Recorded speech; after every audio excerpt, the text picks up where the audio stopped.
Hello yes sir ये अभी अधूरा रह गया ना, इसलिए तो रिज्वाइन करना ठीक है, नहीं तो तुम्हारे डाउट्स रह जाएंगे बहुत सारे। तो डिस्कस कर लेते हैं जो जो चीजें प्रॉब्लम कर रही है वो बता दो। हाँ, तो एग्जांपल ले रहे थे, जैसे फैक्ट्री का रेंट, किसी ने बोला वाटर सप्लाई का बिल, या फिर फैक्ट्री में क्लीनिंग करवा रहे हो उसके चार्जेस। इलेक्ट्रिसिटी। हाँ, इलेक्ट्रिसिटी भी हो सकता है। जो फैक्ट्री में आप मशीनें चलाते हो उसके लिए इलेक्ट्रिसिटी वर्ड यूज में नहीं लिया जाता, जिससे मशीनें चलती हैं, जिससे प्रोडक्शन होता है, उसके लिए पावर कंजम्पशन एक्सपेंसेस होता है। Correct, power. तो वो पावर जो है वो फिर डायरेक्ट एक्सपेंस का पार्ट बनेगा, अदर डायरेक्ट एक्सपेंस का। अब तो जैसे जो आप, फिनिश कुछ हाँ को हम बोल, भेजते हैं तो वो तो किसी भी इसमें नहीं आएगा ना, प्रोडक्ट कॉस्ट में। एक बार वापस बोलो ना, क्या कहा आपने? जो फिनिश गुड्स, जब फिनिश गुड हो जाता है तब उसको हम भेजते हैं आगे, तो वो हाँ, तो इसमें किसी में भी नहीं आएगा फिर। नहीं, उसका फैक्ट्री से कोई रिलेशन नहीं है। अगर आपने वो प्रोडक्ट फिनिश कर लिया, प्रोड्यूस कर लिया, अब अगर आप उसको शोरूम में मान लो भेज रहे हो, ऐसा ही ना? हाँ। हाँ, तो वो उसका तो फैक्ट्री से रिलेशन है। फिर शोरूम से अगर उसको सेल करने के लिए कोई एक्सपेंस करते हो तो उसका सेलिंग एंड डिस्ट्रीब्यूशन से रिलेशन है।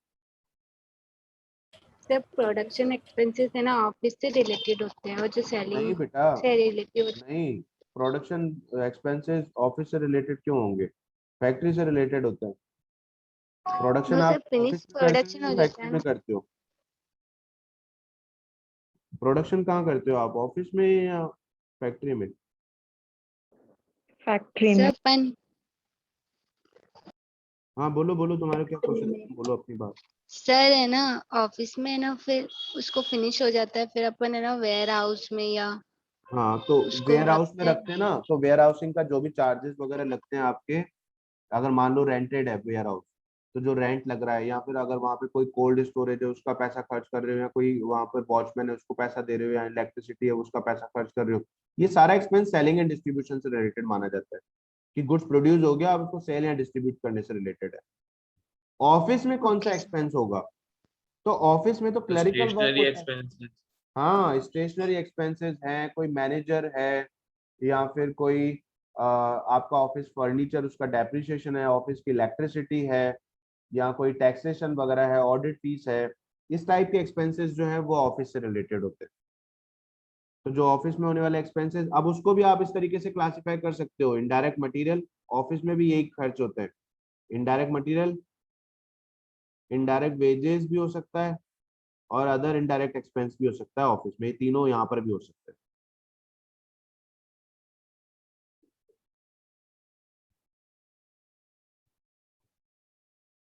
जो कोई भी क्वेश्चन आता जाए माइंड में तो पूछते जाना। ऐसे ही इनडायरेक्ट मटेरियल यहाँ पर सेलिंग एंड डिस्ट्रीब्यूशन से रिलेटेड भी हो सकता है,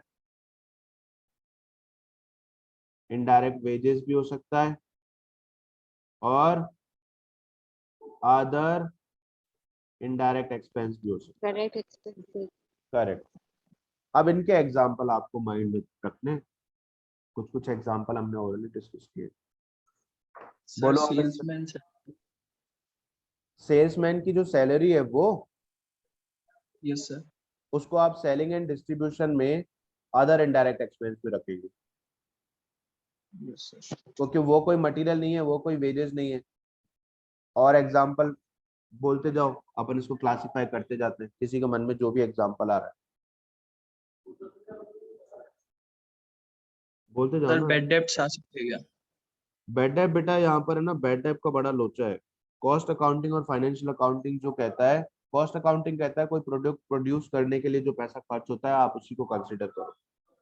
तो कई बार ये bad debt selling and distribution में दिखाते हैं, वो बोलते हैं कि जो गुड्स जो आप सेल करते हो, तो आपको बिजनेस में क्रेडिट पे गुड्स सेल करना पड़ेगा, और क्रेडिट पे गुड्स सेल करोगे तो आपकी बेड डेप होगी, और बेड डेप होगी तो वो भी आपकी एक तरीके से एक्सपेंस है, लॉस है, तो उसको भी कंसिडर करो। कॉस्ट अकाउंटिंग बोलता है नहीं, जो प्रोडक्ट आप प्रोड्यूस कर रहे हो और उसको सेल करने से रिलेटेड जो एक्सपेंस हो रहे हैं, जो पैसा खर्च हो रहा है, बस वो ही कंसिडर होना चाहिए। तो कई बार तो ये सेलिंग डिस्ट्रीब्यूशन में बैड डेप लेते हैं और कई बार नहीं लेते, तो मैं फाइनल करके बता दूंगा तुम्हें क्या करना है। और आफ्टर सेल्स फिनिश गुड्स को ट्रांसपोर्टेशन। फिनिश गुड को सेल करने के लिए ट्रांसपोर्टेशन का पैसा खर्च किया ये, यस सर। तो वो सेलिंग एंड डिस्ट्रीब्यूशन में अदर इनडायरेक्ट एक्सपेंस आ जाएगा। After sale service, after sale services cost sheet में नहीं आता बेटा। आफ्टर सेल सर्विसेज प्रोडक्ट की कॉस्ट को कैलकुलेट करने में काम नहीं आती। हमें ये जो कॉस्ट शीट है ना, कॉस्ट अकाउंटिंग मतलब प्रोडक्ट कितने में बना वो बताना होता है। तभी तो मैं बोल रहा हूँ कि बैड डेट भी कंसिडर नहीं होना चाहिए, क्योंकि प्रोडक्ट बन गया, सेल हो गया, उसके बाद हमें पता पड़ा कि पैसा नहीं मिल रहा, तो प्रोडक्ट की कॉस्ट उससे थोड़ी बढ़ा देंगे। इसलिए बैड डेट भी कंसिडर नहीं होना चाहिए प्रोडक्ट की कॉस्ट कैलकुलेट करते वक्त। Sir advertisement, advertisement, very good. कि प्रोडक्ट आपने प्रोड्यूस किया, अगर आपको उसको सेल करना है प्रॉपरली, तो जो एडवर्टाइजमेंट आप कर रहे हो, तो वो एडवर्टाइजमेंट सेलिंग एंड डिस्ट्रीब्यूशन से रिलेटेड है। अब ना ही वो मटेरियल है, ना ही वो वेजेस है, इसलिए अदर इनडायरेक्ट एक्सपेंस में आएगा। चलो मैं एग्जांपल लेता हूँ, ये तो तुमने लिए, और तुमसे पूछता हूँ कि उसको कैटेगराइज करो। अगर मैं कहूँ कि आपने गुड्स को सेल करने के लिए प्राइमरीली किसी मटेरियल को परचेज करके उसमें पैक किया, जैसे मान लो कि आपने प्रोडक्ट बनाया था, क्या बनाया था, सपोज माजा टाइप के जैसे आता है ना, ये मैंगोस के जो होते हैं कोल्ड ड्रिंक, तो इस टाइप का कोई प्रोडक्ट बनाया। तो वो प्रोडक्ट बनाने के लिए आपने प्रोडक्ट तो बना लिया, प्रोड्यूस कर लिया, आप मार्केट में उसको सेल करना है, तो आपने बड़े बड़े कार्टन्स में उसको पैक कराया। तो वो कार्टन्स में पैक कराने का भी एक कॉस्ट है, पैसा खर्च किया। वो जो कार्टन आपने परचेज किए होंगे, उसको आप किसमें क्लासिफाई करोगे? Selling and distribution. Selling and distribution में तीन है बेटा, इनडायरेक्ट मटेरियल, इनडायरेक्ट वेजेस और other indirect. Other indirect expense या फिर मटेरियल? मटेरियल। ये आंसर मिल भी गया, देखो सेलिंग एंड डिस्ट्रीब्यूशन में इनडायरेक्ट मटेरियल पहले आ गया, तो इनडायरेक्ट मटेरियल है वो। तो बस हमें इस तरीके से प्रॉपर क्लासिफाई करना है। हालांकि ये जो क्लासिफिकेशन है ना, ये तुम्हारा कहीं पे भी नहीं आएगा, ये पूरे कॉस्ट अकाउंटिंग में तुमसे इस तरीके से इतना डिटेल में नहीं बात करेगा, ये जो हमने किया है अभी। पर तुम्हें पता होना चाहिए कि इसका क्या मतलब है, कि किस में क्या आना चाहिए। ये जो मैंने अभी हाईलाइट किया ना, ये नहीं पूछेंगे तुमसे, पर इसका मतलब ये इंटरेस्ट आते हैं क्या? इंटरेस्ट कौन सा बेटा?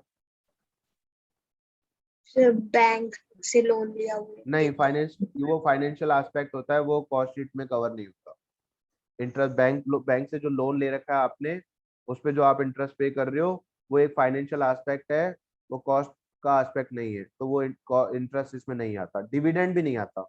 जैसे आपकी कोई कंपनी है, आप ही प्रोडक्शन करते हो और सेल करते हो प्रोडक्ट को, और आपने कब सपोज अपने शेयर होल्डर्स को डिविडेंड पे किया, क्योंकि उन्होंने आपको पैसा दे रखा है, तो आप उनको प्रॉफिट में हिस्सा दे रहे हो, तो वो डिविडेंड भी हमारी कॉस्ट शीट में नहीं आता।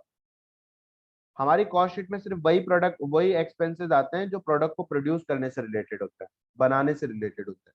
तो ये जो डिविडेंड है या इंटरेस्ट है, ये फाइनेंशियल एस्पेक्ट्स होते हैं, ये कॉस्ट शीट में कवर नहीं होते। सर इंश्योरेंस आता है क्या? इंश्योरेंस किसका बेटा?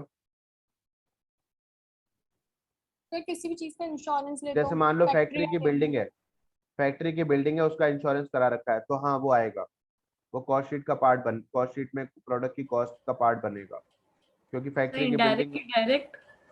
क्या चीज? Other indirect expenses. हाँ, फैक्ट्री के अंदर अदर इनडायरेक्ट, वो कोई मटेरियल नहीं है, वो कोई वेजेस नहीं है, इसलिए अदर इनडायरेक्ट एक्सपेंसेस।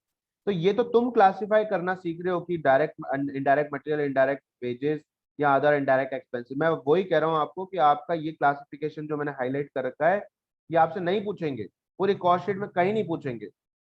पर आपको अगर इन बारों में पता है कि कौन सी चीज कहाँ आनी चाहिए, तो आगे चल के कॉस्ट शीट बनाना भी आसान हो जाएगा, और उसके हेडिंग सब हेडिंग बहुत इजी रहेंगे। तो हम तो फर्दर स्टडी कर रहे हैं, एक बार डिटेल में जा रहे हैं, और डिटेल में जाएंगे। जो कॉस्ट शीट में चीजें नहीं भी आती ना, जो तुम्हारे अभी सीएमए फाउंडेशन में नहीं भी है, वो भी डिस्कस करेंगे। तो जब हम थोड़ा सा डेप्थ में चल जाएंगे, तो ये जो चीजें हैं जो इन्होंने दे रखी हैं, वो बहुत आसान लगेगी तुम्हें। तो बच्चों, आज की क्लास अपन यही ओवर कर रहे हैं। जितना पढ़ा उसे रिकॉल करना। वीडियो में थोड़ा दोपहर तक या लेट इवनिंग तक अपलोड कर दूंगा यही वाला, और इसको यहाँ से रिकॉल कर लेना। बिल्स ऑफ एक्सचेंज की डाउट सैटरडे को मोस्ट प्रोबेबली कंफर्म है ले लेंगे और संडे को टेस्ट ले लेंगे। ठीक है, तो कल मिलते हैं, बाय।